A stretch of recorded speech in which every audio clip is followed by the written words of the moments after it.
व्लॉगमध्ये तुमचं मनापासून स्वागत करते. कसे आहात तुम्ही सर्वजण? मी आशा करते की तुम्ही सर्वजण मस्त आणि म्हणजे तसा. तर सकाळचं टायमिंग आहे, नाश्ता वगैरे झाला आणि ईशूला स्कूलला सोडून आलो मी आणि हर्ष. आता देवपूजा करून घ्यायची आहे मला. अखंड दिवा तेवढ्या लावलेला आहे मी इथे. त्यानंतर देवपूजा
तर छान अशी देवपूजा वगैरे करून घेतली. त्यानंतर तुळशीची पण पूजा केली आणि मी आता आली किचनमध्ये जे नाश्त्याची आणि त्याचबरोबर इशूला आणि फौजींना टिफिन करून दिला होता. त्याची जी भांडी पडली होती तर ती आधी म्हणलं धुवून घ्यावीत. आणि माझ्याकडं मी हर्षाचा गोंधळ चालूच होता, रडायचं हे दे ते दे म्हणून मी इथं व्हॉइस ओव्हर करते कारण त्याचा आवाज इतका मोठा होता की काहीच कळत नव्हतं. तर आता इथं बरोबर आधी भांडी घासून घेते, त्याच्यानंतर मग स्वयंपाकाची वगैरे तयारी आणि कपडे वगैरे बाकीचे त्याने घ्यायचे. नवरात्र चालू आहे तर आहे ना घरात असं प्रसन्न वातावरण वाटतं. मी इथं घट तर नाही बसवले, घट गावाकडे बसवते आमच्याकडे. आणि इथं मी फक्त अखंड दिवा लावलेला आहे. तर तेवढा दिवा का होईना पण एक छान वाटतं मंदिराकडे बघितल्यावर प्रसन्न. तर आता इथं आहे ना हर्षला डाळिंब खायचं होतं, मी दिलं डाळिंब खाण्यासाठी त्याला म्हणजे सोलून. आणि त्याच्यानंतर मग कपडे वगैरे धुतले आणि बाहेर असं कडक ऊन पडलेलं असतो, भरपूर असं ऊन आहे. 36-37 डिग्री टेम्परेचर आहे असतं, एकदम कडक ऊन आहे. आपल्या इकडे बघा किती मोठ्या प्रमाणात पाऊस पडतोय, नद्यांना अक्षरशः पूर आलेले आहेत आणि इथं एकदम कडक उन्हाळा चालू आहे दिल्लीमध्ये. भात लावलेला आहे मी, हर्षीचं आणि टी व्ही बघायचं चाललेले. ते एक बरं आहे थोडं, मला म्हणजे कपडे वाळू घालायला वगैरे आलता बाहेर घालताना आणि बकेट आतमध्ये आणली त्यांनी. आता भात लावून दिलाय मी इथं हर्षीसाठी. भात खायचा म्हणत होता तर लावलाय आता भात.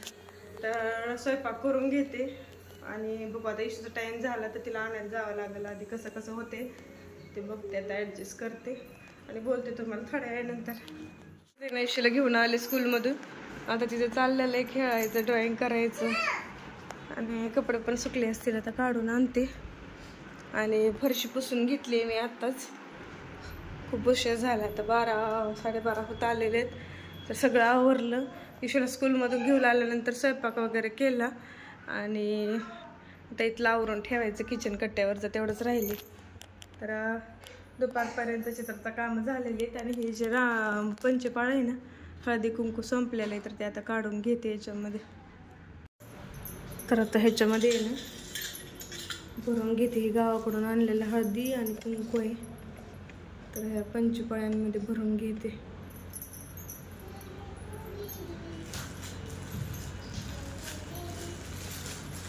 दुसरं काही नव्हतं आणलं मी, आणा म्हणलं होतं पण काही टाईमच भेटला नाही ते घ्यायला जायला. पण मला नेमकं त्या दिवशी आम्ही गेलो गावात, तर पाऊस चालू होता, त्याच्यामुळं बाजारचा दिवस होता गुरुवार कुरडवाडीचा, पण तरी पण नाही झालं की म्हणलं होतं गुलाल, परत बुक्का, अष्टीगंध थोडंसं आणावं, पण काही नाही होतं.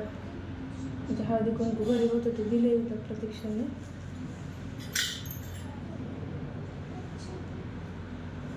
त्यात भरून घेते म्हणजे कसं जास्त दिवस काढायची गरज पडणार नाही.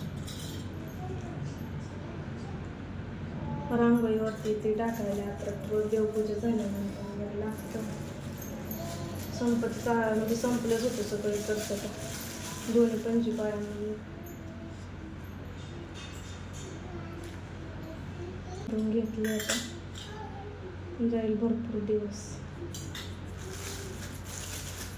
आणि ईशूचं हर्षच आहे ना तिकडे खेळायचे चालले बेडरूममध्ये दोघांचं. मला आठवले तोपर्यंत आधी भरून घ्यावं. आणि बाहेर ऊन तर असलं पडलेच कडक ऊन पडले असते, कपडे पण वाळले नाही. तर गुड इव्हिनिंग सर्वांना. चहा पाणी वगैरे झालं आमचं आणि शेंगदाणे भाजून ठेवलेले आहेत. मी शेंगदाणे म्हणजे कूट करून ठेवलं की भाजीला पण सोपं पडतं. आणि आता माझे 5 दिवसाचे उपवास आहेत, तर म्हणलं भाजून कूट करून ठेवावे. ईशू हर्ष आहेत ना बाहेर गेलेले आहेत, बाहेर म्हणजे वरती टेरेसवरती खेळण्यासाठी भाऊजी घेऊन गेलेले आहेत त्यांना. आणि आता मी पण शेंगदाण्याचं ते कूट वगैरे करून घेते लेकरं नाही तोपर्यंत. आणि स्वयंपाक तर आज काही करायचा नाही आहे, सकाळचं थोडंसं शिल्लक आहे, म्हणलं तेच खातील. आणि मुलांसाठी मग काहीतरी शिरा नाही तर उपीट करून घेते. भाजी वगैरे जास्त झाली ती सकाळी, त्याच्यामुळे तसंच ठेवलेली. आणि केसाचं ते जे असतं ना कंगवा वगैरे अडकवायचं, तर ते आणलं होतं मी गावाकडून, तर स्वच्छ धुतलंय आणि तुम्हाला दाखवते. इथं बघा असं अडकवलं 2. आणि हे मागच्या वेळेस आहे ना बॉटलला कलरिंग केलं होतं मी, ते तुम्हाला दाखवलं होतं. ते फ्लावर मागवले होते, त्याचे तर छान असे फ्लावर त्याचे आलेले आहेत. आणि हा जो गल्ला आहे तो इशूने आणला आता येताना VK मार्टमधून घेतला होता आम्ही बार्शीला, तर इथंच ठेवलेलं आहे. रांगोळीची छाप वगैरे इथं ठेवली, हर्षू घेतोय म्हणून. दिवाबत्ती करायची, बाहेर पण एक दिवा लावत असते मी, एक दिवा आणलाय. आणि तुळशीपासला पण दिवा आणते. मग आता अंधार पडला की दिवाबत्ती करून घेते सायंकाळची. तर आता आवरते सगळं. ते बाहेर ब्लँकेट वाळायला टाकले, ते पण आणायचे आतमध्ये.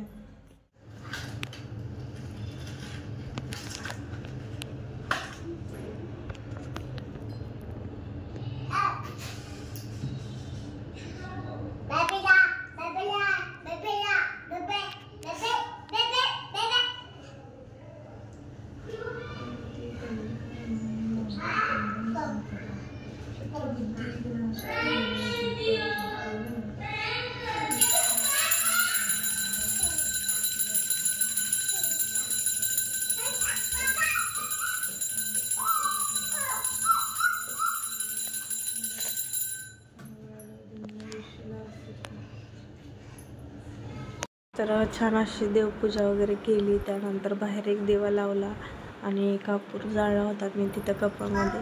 आणि त्याचबरोबर ती तुळशीपाशी पण एक दिवा अगरबत्ती लावली. तर घरात छान प्रसन्न वाटतं या टायमाला लावल्यानंतर. आणि अशा पद्धतीने माझा आजचा दिवस गेला पूर्ण.